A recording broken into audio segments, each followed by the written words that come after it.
right. Any top stories in the NFL that you guys want to discuss? I mean, we've got some pretty strong teams out in that West. San Francisco, Arizona, Seattle, and St. Louis. Yeah, that Seattle and New Orleans game is going to be a nice one. But you think about Seattle, they've got everything in place, and then they lose their 2 corners because of a violation again.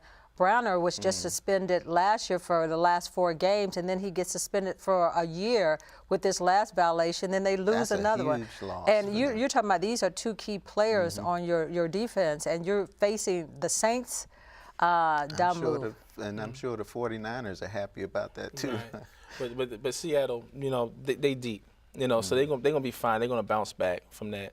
But that Monday night game is key because it's gonna be pretty much for the number 1 seed, you know, for that conference. But I would say I want to see how Tampa's gonna do with Carolina. You know, this we see if this Tampa team really found, you know, a magic stick. You know, as far as they found their rhythm. Look at Arizona. You know, Cardinals. They continue to play well. Arizona's you know, nice. right? Because they play well at home. They gotta do a lot better on the road.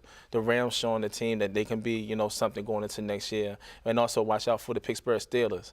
Out of the 5, out of nowhere. right? Out of 5 and 6 teams, you know, as far as record-wise, I think that's the best team that can actually, you know, make a run at the playoffs. And if they get in, no telling. Pittsburgh make a run at the playoffs. They are not that good. I mean, they're starting to play better. They're playing better, but not the playoffs. They're not that good. But I look at the NFC East. Let's talk a little bit about Let's that. look at that. Because you've got the Giants, you've got Philadelphia, you've got Dallas jarring for those positions.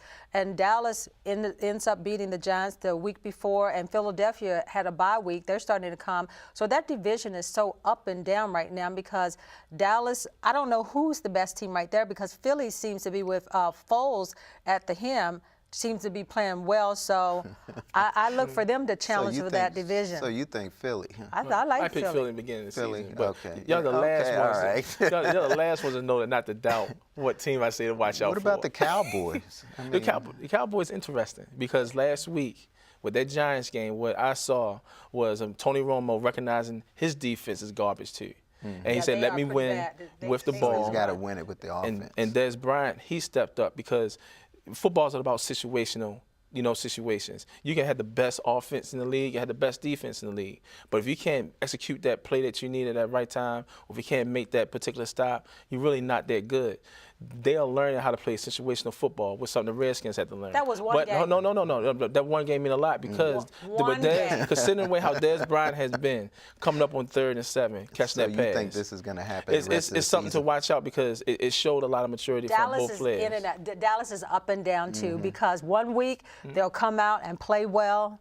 They can't really run the ball right now. So that's hurting them. Their defense, like you said, is not that great. But I think Philly is the team right now that's putting all the pieces together. So it'll be interesting to see. Is really interesting. Yeah. Well, she's spoken like a real, true Redskin fan.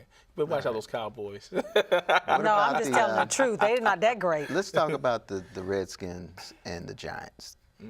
We got a few seconds. Barry, what's going to happen in that game? Well, RG3, you know, average every 34 passes is an interception. Monday night, he threw 22 passes right after, you know, his interception. Early interception in the second quarter, late interception in the fourth, Giants win late. All right. This Giants team is starting to play well on defense overall. But I think the Redskins, if they run the ball, that's their bread and butter right there. It has to start there. They can beat the Giants. Right. And the thing about it is they've got the weapons offensively, the Giants do. But the Redskins have to just play a complete game. But they not. All right. And he doesn't know that for sure because. So you're thinking the Redskins are going to win? No, I don't know. I think it's depending on what team comes out to play. Yeah. All right. Well, Barry, thanks for your bad news and good news. Oh, anytime. And Donna, thank you as always. And thanks to all our Sideline Report team. We couldn't do this without you. We'll be back next week, so have a very happy Thanksgiving and be safe, everyone. I'm Marvin Jackson. See you next time. Hi, Mom. See you for some turkey, right?